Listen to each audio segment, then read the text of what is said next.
Hello, I'm Sydney Martin in the WUFT newsroom for Thursday, November 19th. Here's your news in 90. Former Subway pitchman and father of two, Fogle, has been sentenced to more than 15 years in prison. He pled guilty to distributing child pornography and traveling across state lines to have sex with minors. Fogle has also agreed to pay a total of $1.4 million to his 14 victims, each $100,000. The U.S. House of Representatives has passed a bill to suspend the Syrian refugee program, halting the program to admit Syrian and Iraqi refugees to the United States. President Obama threatened to veto the bill, but dozens of Democrats joined Republicans in supporting it, providing enough votes to override the veto. A French police union official says today that off-duty officers are allowed to carry personal weapons for the length of the country's state of emergency.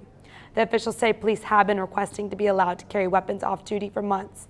He said off-duty officers were among the victims of the deadly concert hall and restaurant attacks. The Paris attacks last Friday killed 129 people. Applications for unemployment benefits continue to drop, a sign of a strong labor market as the jobless rate remains at its lowest level in 40 years. According to the U.S. Labor Department, there were 5,000 fewer unemployment applications to state agencies last week, keeping the jobless claims below 300,000 for the 37th consecutive week.